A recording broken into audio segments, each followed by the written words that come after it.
Folks, so the recent very unfortunate incident involving a young woman who was reportedly set on fire during a dispute with a gas station attendant has sparked widespread discussion about when someone can legally claim they were acting in self-defense. Criminal defense attorney and Delia's friend, Pierre Rogers, joins us to break it down.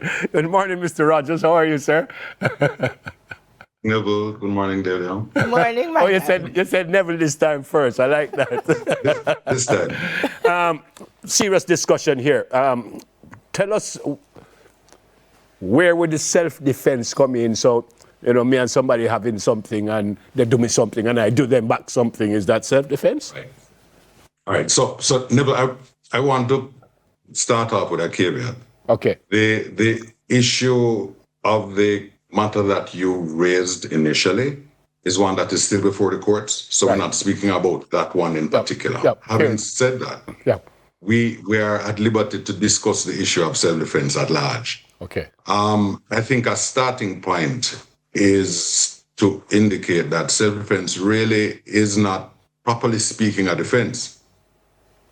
It is, in fact, somebody exercising a right that is given to them in law.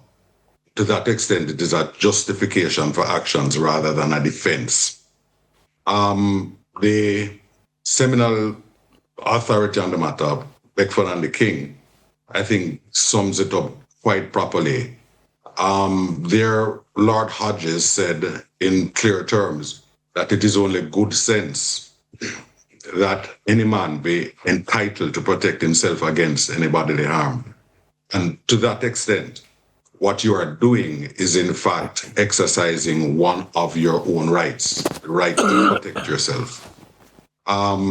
Self-defense though is hemmed in by certain considerations.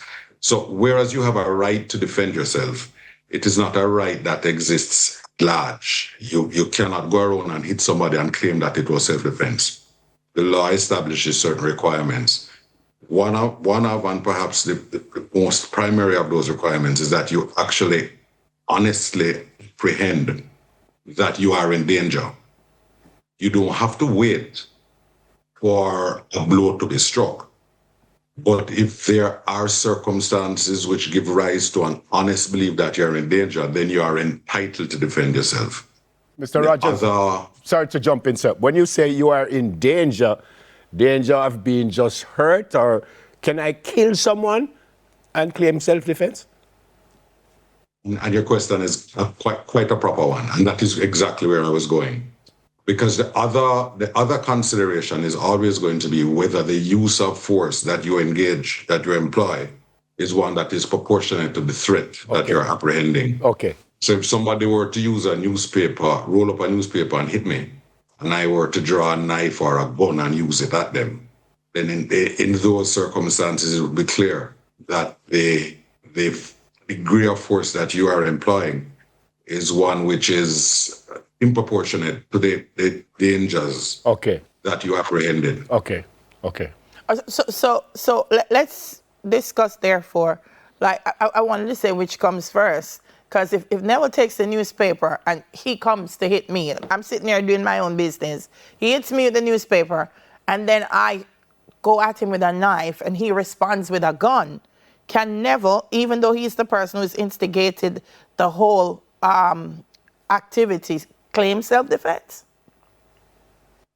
So he would be dead in the water from day one, because he would have been the aggressor. You cannot claim self-defense if you are in fact the aggressor. Okay. Closely related to that is the notion of what the Americans call the stand your own ground rule. There was a time when if it was possible to retreat in the face of an attack, then the law required you to do so. We have moved far beyond that now. There is really no need to retreat in the face of an imminent attack. There is and maybe I'm not asking you to speak about it, but it's out of the courts now, and that gentleman was convicted and sent to prison. But how do you prove it if there's no one there? And I asked that question that way because I read where the DPP said they could not prove that that gentleman was lying when he said he was provoked. So how can you prove so- if I say I was concerned and worried that them going to kill me and I shoot him? How you prove says liar telling? So let's have that conversation. The truth is that self-defense is one of those things that the Crown, the prosecution, is required to disprove. Remember, it is your right.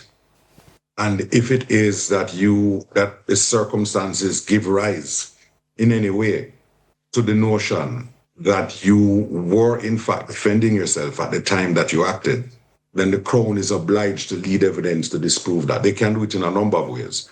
However, if they are not able to do it, they are dead in the water. They would have failed to prove their case insofar as they would have failed to negative self-defense. And in those circumstances, whomsoever it is that is being tried would be entitled to walk out of the courts a free man. Wow. Wow. Wow. Yeah.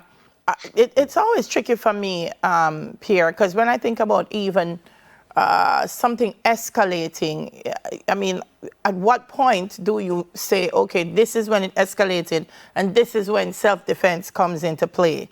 And I appreciate your point. Yeah. The truth is, though, that the law provides you with certain signposts. Okay. And those signposts are for a jury to consider. So the very first question that we raise is one which says, did you honestly believe that you were in danger at the time that the fatal blow was struck? Okay.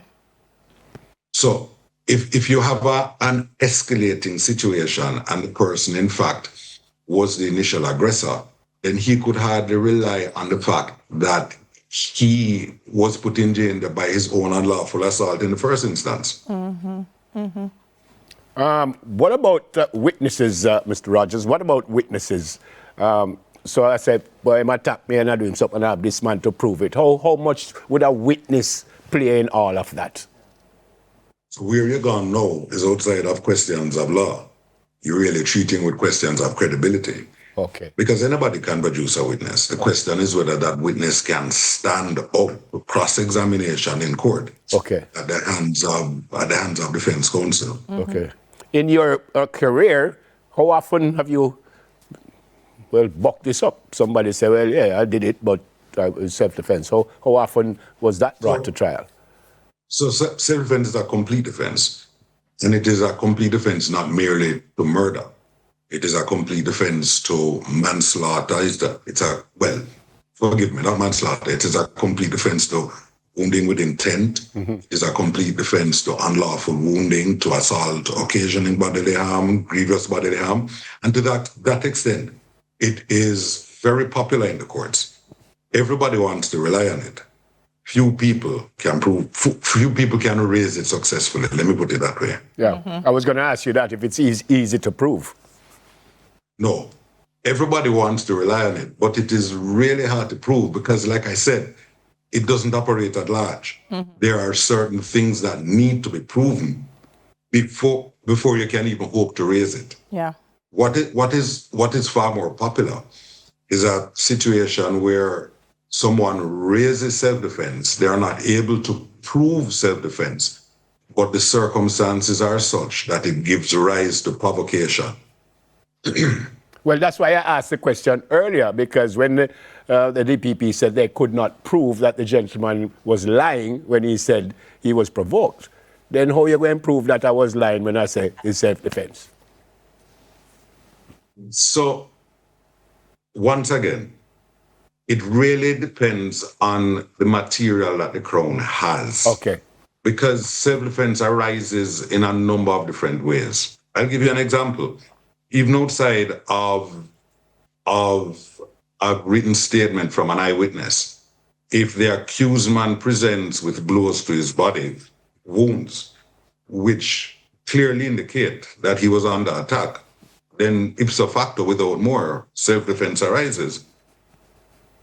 Wow. What are some of the common misconceptions that you come upon in your practice as far as Jamaicans conceive self-defense to be? So I'm happy you asked that question. Somebody hitting me and I walking away from them and going across the road for a stone while they stand up and then coming back with a stone is not self-defense. That is revenge. For the simple reason that you would have been in a position to walk away from the fight. You are not, in fact, in any imminent danger. A lot of persons in Jamaica tend to stretch the notion of self-defense to include elements of revenge. The courts will have none of it.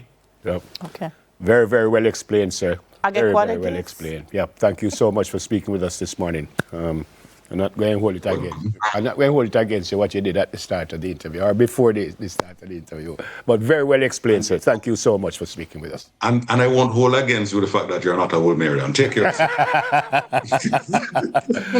Plenty of my family used to go, so I'm going to claim it. God bless you. Thanks again. I miss you. Take care. Yeah, man. Criminal Defence Attorney, Mr. Pierre Rogers. After the break, we sit with the 2025 Journalist of the Year. One of us will soon come.